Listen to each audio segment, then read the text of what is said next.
ассалому алайкум ва раҳматуллоҳи ва баракатуҳу. шунавандагони азизу арҷманд, дар имрӯза мехоҳам якчанд касбҳое ки дар ҷумҳурии Тоҷикистон фаъол ҳастанд онҳоро таъбир намоем. видеоро то охир бо мо ҳамроҳӣ кунед ва агар ба канали мо обуна нашудаед обуна шавед то аз видеоҳои нави мо бохабар шавед. полис. хоб дидани корманди полис бо ёрдамчиёнаш ҳушдор аз сар задани хатару азоб, тарсу ҳарос аст. мӯзадуз дар хоб нафаре аст ки бо корҳои занона машғул мешавад. баъзан мӯзадуз дар хоб ба маънои боғбон меояд.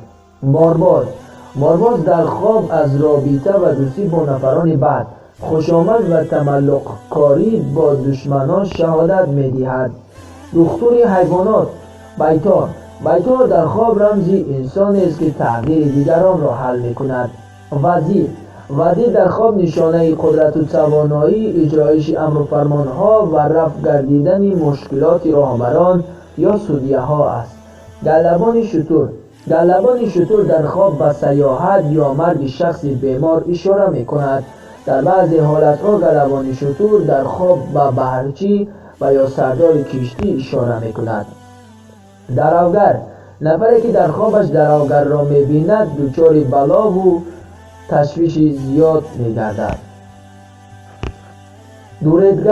дуредгар дар хоб шахси хушахлоқест ки одамонро ба ахлоқу одоби ҳамида даъват мекунад, зеро дуредгар дарахтро суфтаву ҳамвор месозад. ҳама гуна ашёи чӯбин дар хоб ҳамчун дурияӣ ва аз дин рӯгардонидан таъбир мегардад. гоҳо дуредгар дар хоб лаҷом задану нигоҳ доштани нафарони дуруя ва онҳоро ба раҳи дуруст ҳидоят намудан аст. дар хоб дидани дуредгаре ки киштӣ месозад нишонаи ба сафар баромадан аст.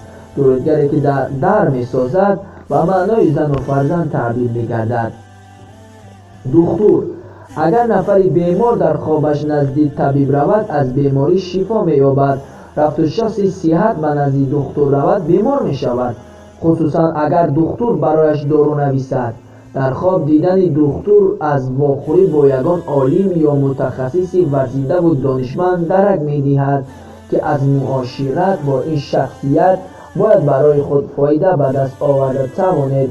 агар дар хобатон духтуре кафан медухта бошад аз ин қотил эҳтиёт шавед, ӯ ба касби худ хиёнат мекунад. агар кафани фурӯхта истодаи духтур печонида шуда бошад пас ӯ дар фурӯши дору қаллобӣ мекунаду аксарият ба домаш афтидаанд. рафту нафаре хоб бубинад ки духтур касби чармгариро пеша намудааст, ин баҳонару кордонию ӯ ишора мекунад. агар чармҳои духтур пусида бошанд ин духтур ҷоҳил ва қаллоб аст. заминкоб. дар хоб дидани шахси ношиносе ки замин меканад нишонаи рӯбарӯ шудан бо ҳилаву найранг, фиреб ва дастисакорӣ аст. рафту шахси заминкоб ба нафари хобдида шинос бошад шахсест ки ба тадқиқоти илмӣ ва донишомӯзӣ машғул аст. қассоб. хоб дидани қассоб ва ношинос будани ӯ дар хоб фариштаи марг аст. агар тамоми либоси қассоб олудаи хун бошаду дар даст корд ё табар дошта бошад пас золиму ситамгар аст. агар шумо дар дасти қассоб корд хоб бубинед бемор мешавед, вале баъдан шифо ёфта саломатиётон беҳтар мегардад.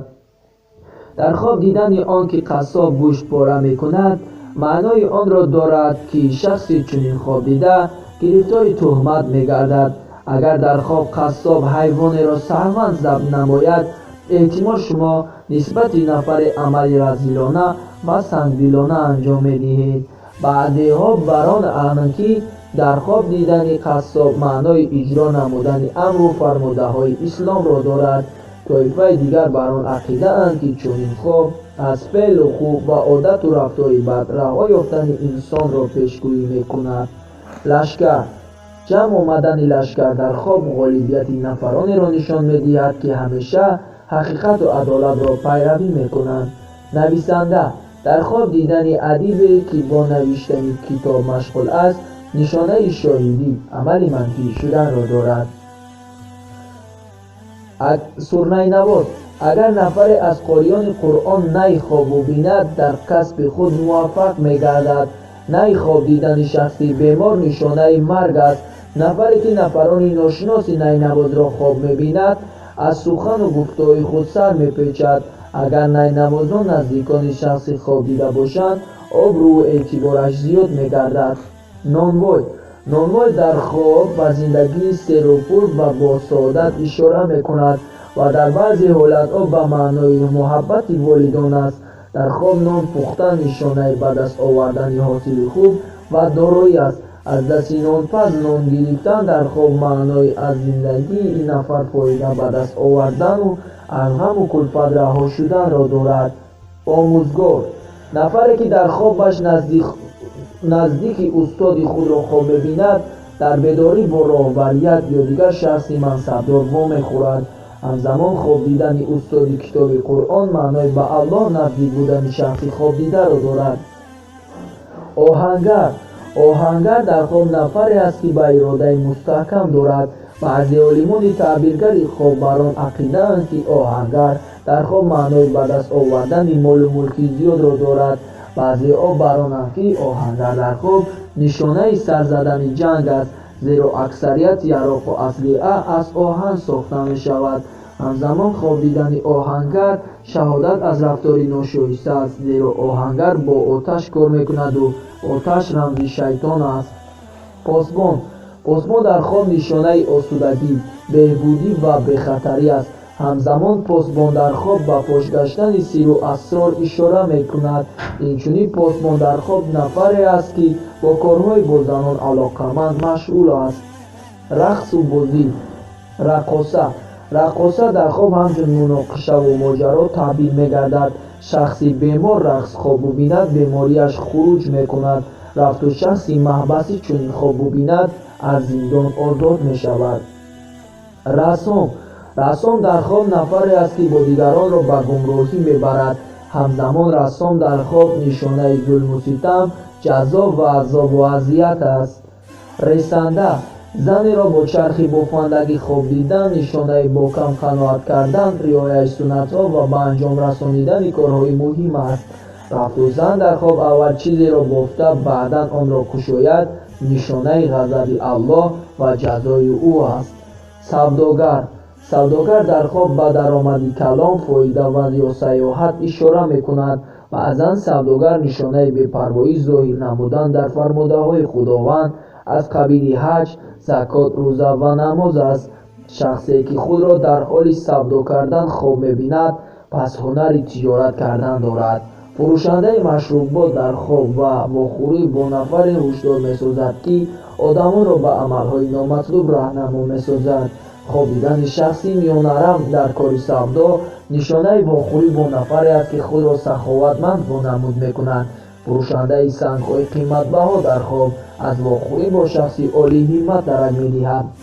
بانکیر کارمند بانک در خواب عالمی دانشمند است که از او برای دین و آخرت فایده نیست. سرتراش در خواب همچون حاکم، عالم، سودیه، دکتر و نفران تعبیر می‌گردد که با حجت‌های مهم سر و کار دارند. در خواب دیدن سرتراشی که به حجام‌کنی مشغول است برای مرد مجرد همچون ازدواج تعبیر می‌گردد.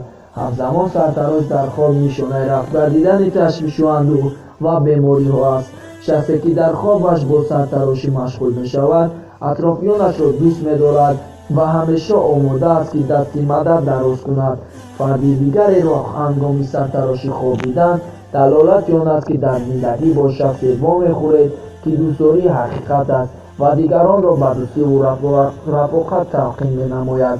شخصی که چنین خواب می‌بیند خود نیز دارای صفت‌های مذکور بوده می‌تواند.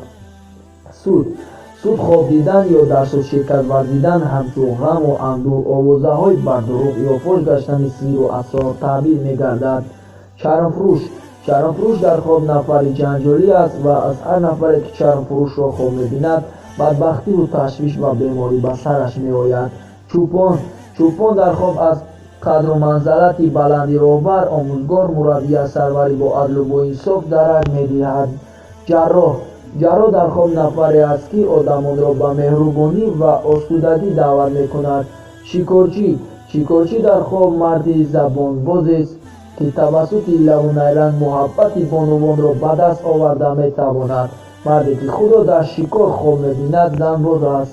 шиноварӣ нафаре ки шиновар несту худро дар даруни баҳр хоб мебинад ба ҳадафҳои худ ноил мегардад.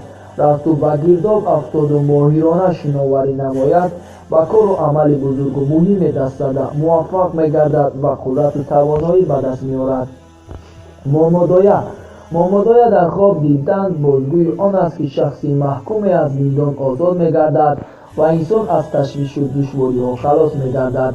ин буд якчанд таъбире ки касбҳо яъне аз қабили чизҳое ки мо дар боло зикр кардем.